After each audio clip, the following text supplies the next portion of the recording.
All right, hey everyone, I'm here with Charlie Cologne here at the Chick-Fil-A, and we just wanted to take the opportunity to come down and see Charlie in his business and be able to talk with him a little bit about what it means to be an entrepreneur, what it means to be running your own business. So, Charlie, what was the process by which you eventually became an owner of a Chick-fil-A? What did that look like? So, it's an extensive process, Mark. So you fill out an online application or a letter of inquiry, very much essay style, and then they begin to process it and sort. From there you go through some in-depth telephone interviews, Skype interview, and then once you kind of get past that first 4 or 5, then you actually go to the in-person process. Okay. And so the first one is you fly yourself down the first couple of times to Atlanta on your dime because they want to make sure you're committed and it's early in the process. And then from there they begin to fly you down. And I think all in all, I made 11 trips to Atlanta. They came here 3 times, and about 2 or 2.5 years later, it was a deal. 2.5 years process, then from start to actually. And I think it depends on the location. In this case, Lincoln wasn't on the radar screen. Okay. And so they had offered us Omaha initially, and we said no. But it was about 6 months later that Lincoln became available. I've got one buddy in Albuquerque, New Mexico, that he was in the process for almost 7 years. 7 years. Wow. Okay. So, what's it like to be a Chick-fil-A owner? What how do you think about it in terms of lifestyle and owning your own business, but especially owning a business like this that is so much involved with the communities? What's that like? Yeah, it's a lot of fun, and it's really hard sometimes. Yeah. I mean, I think I've got 2 kids, high school age kids. My wife works here as well, but I think trying to figure out how you balance all of it. And I'm not even sure balance is the right word, but how you juggle all of it. So I think a couple of things, making sure that we've hired really good people around us, people that we can trust, people that are wildly talented, that will love on our employees and our customers the same way we will. Okay.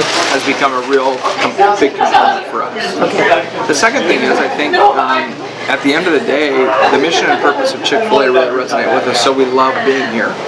And so we've got 84 people right now that we employ that are an extended family. I have to do my due diligence to make sure that I'm at home with my kids. I got to make sure that I'm spending time doing the things. I've got 2 elderly parents here as well. Like I have to make sure that I'm doing those things as well. And so I'm not being a good steward of Chick-fil-A if I'm spending 80, 90, or 100 hours here. Because they expect us to have other talented people here, and they expect me to also be a good father, husband, community leader, etc. And so finding that balance, or at least being aware of where I'm spending my time is really, really important. You mentioned people and how important people are to your organization, and my question was going to be, and maybe you've already started to answer that, but my question was going to be, what is it that makes Chick-fil-A special? At least from your perspective.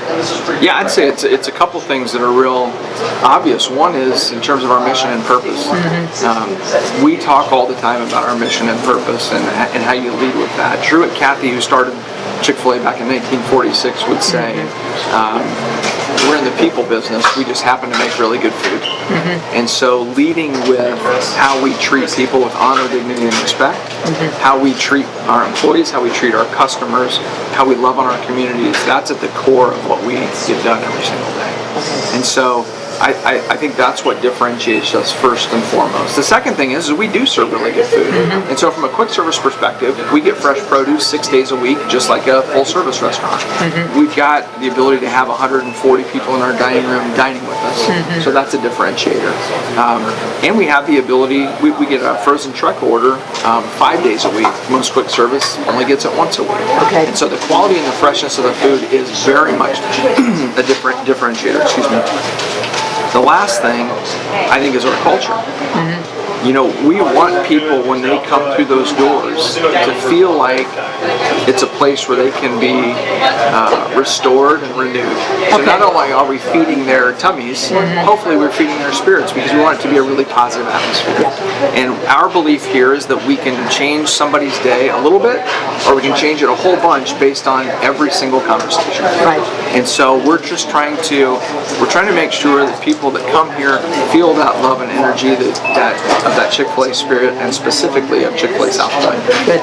So to follow up with that, Charlie, can you share an example of a way that culture has impacted somebody, or impacted a customer, or Sure. Yeah. I mean, we have a set of regulars now that we see frequently.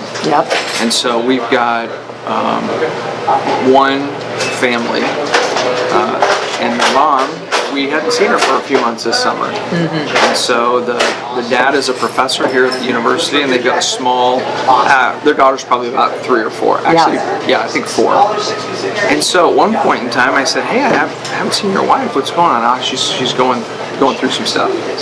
Well, she ended up coming back about a month later, and I said, hey, it's so nice to see you. And she just looked at me and she said, it's so good to be back. She said, I'm dealing with stage 3 breast cancer. Wow.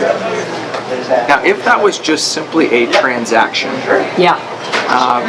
And somebody that was just coming to purchase food and leave, you don't think anything about that conversation, right? But we know them, and we see them come in, and I've sat with them and talked about what he does. It was wildly impactful. Yeah. Because now every time we see her, it's a different hug that we give her. Right. Yeah. And it's a different way that we love on that little girl and the dad. Yeah. And so those sorts of things happen every single day. A World War II vet that comes in with his family, and they park out in our veteran-only parking, and they help him come in. And one day I said, hey, I just want to thank you for your service. I said, how long were you in? June 4th, 1942 to September 12th, 1945. Tell me more about that. I was at Bastogne. I was at Battle of the Bulge. And he goes through all of these things. But stories like that, that can change you if you're listening, right? Yep. And I think we have people like that every single day. Or the group of high school kids that come in and always sit at that front table, and that were studying, and they were really struggling with finals, and just to go over there and talk to them and encourage them a little bit. And many times, Mark, most of the time, I think I get more encouraged than the encouragement that we're giving people, because everybody's got something going on. And so how we can help connect with them emotionally and serve them, I think many times they serve us back as well. Wow, that's great. How do you? So that's you, and I know it's it's how you hire. It's the people that you try to bring in here. But how do you communicate that culture to your employees? How do you get them on board and help them understand how important that aspect is of your business? So I think it's in 3 ways. I think one, right when they walk up, we've got our Chick-fil-A mission and purpose on a rock right outside of that door. So every day that they come in here, they see what that is. We also have a mission here at South Point that builds on the Chick-fil-A mission, which is to be the destination restaurant for South Point Pavilions and all of Lincoln, Nebraska, by creating a Disney-like experience for every person every day that walks through those doors, and treating them as if they're staying at the Ritz-Carlton, whereby ladies and gentlemen serve ladies and gentlemen. We know that words mean stuff, right? So that's why we say our pleasure, how may I serve you? Those sorts of things connect with people differently. And so we have that mission as well posted in the back, like we constantly talk about it. So that's the first thing. The second thing is we really spend time talking to people on the front end when we hire them. And so this is who we are. This is what we're all about. It may or may not be for you, and if it's not, that's okay. But if it is, we're going to have a lot of fun here, and we're going to do it purposefully to make a big difference in our community. We gave to 164 charitable organizations last year in 2016, and our goal this year is 200. That might be post-prom, that might be Make-A-Wish Foundation, like we're doing this Friday with the Lincoln Stars. There's a whole bunch of different stuff that we give to. But we want to make a difference and pour into our community here in Lincoln and surrounding areas. And then the third thing is you just got to hire managers that really love people.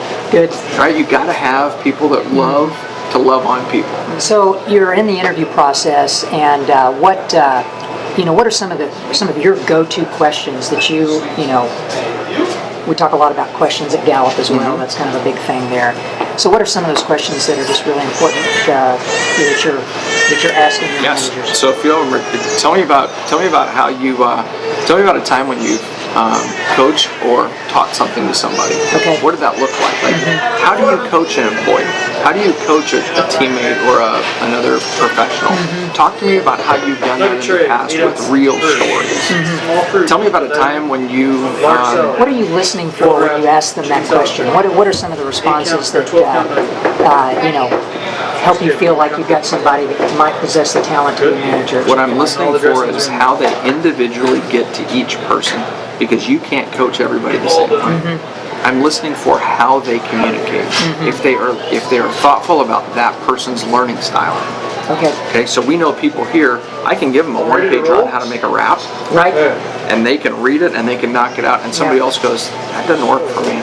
Yep. Like, can you have somebody just kind of stand back there and coach me through it? Just show me like 2 or 3 times and I got it. Yeah. So to kind of follow that up, Charlie, let's talk a little bit about some individual successes here at Chick-Fil-A. So can you talk about one of the employees that you have here that has just been knocking the ball out of the park, but that also you were able to recognize their learning style and make sure that they were a right fit for the role that they were in? Yeah, sure. Ethan up at the front counter, Mark. I mean, this guy's a rock star here. So I think with somebody like that, Ethan has an incredible ability to connect with customers, with employees as well, but he's unbelievable with customers. The single most compliments any employee receives here, either people that tell us or that will write in on our customer comment log, and they'll specifically mention Ethan because he's just that good at connecting with other people. I think if we had Ethan in a role where it was very numbers heavy or lots of details, like we had him as our director of catering, that probably wouldn't fit his talent. Right? He's not a detail guy, but what he is a people person. So where we placed him is he spends a lot of time in the dining room, he spends a lot of time in the front register, he spends a lot of time in the drive-thru, because that's 65% of our sales every single day in the drive-thru. And he emotionally connects with people better than anybody we have. Hey, before we got out of here, I wanted to make sure you had a chance to share a little bit about your journey to being an entrepreneur. So you had a very successful career with Gallup for many, many years, and yet I also know that you were also dabbling in entrepreneurship all along the way. So first of all, share with us your 5 strengths, and then tell us a little bit about that journey from killing it in the corporate world and having great success there, and then moving on to what feels like a real dream for you to be here running your own shop. So top 5: maximize your belief, positivity, arrange your context. Certainly lead with belief and maximize your question and positivity. But I think it's one of the reasons that I love this place. And then here you've got Truett, who started this place and has that mission around serving others, and that connects and resonates with me. The road to being an entrepreneur, I think here, I think all of us are entrepreneurs to a certain extent. Those that see opportunities and seize them. I think at Gallup we used to call them intrapreneurs when they're inside of the company and yet could continually morph and change with the company and almost reinvent themselves. But we did. We had owned a couple of small businesses prior to coming here, and there was always that itch. I think to own something of our own and to be able to build and grow something. This is certainly a calculated risk, right? You've got Chick-Fil-A that's got a brand that's widely known. They've done a lot of great things with the cows and the advertising and widely known down in the South. But to be able to grow it and build it here in Lincoln was a great opportunity and a tremendous challenge. And so we had always dabbled in kind of those small businesses in the past, but something that was always wildly intriguing about working for yourself, about gathering teams and building teams that share that same mission and purpose, and then doing it with a brand such as Chick-fil-A, and being allowed to be the first one in Lincoln and to help people know what we do, how we do it, and the quality of our food was just wildly intriguing. Certainly a different animal than in corporate America. And so when you think about those first 6 months, and you and I talked a little bit about this, when you're working 80, 90, 100 hours a week, and it's challenging. It's a lot of fun, but it's really hard. And so we have better balance today, but it's still our baby. And it's still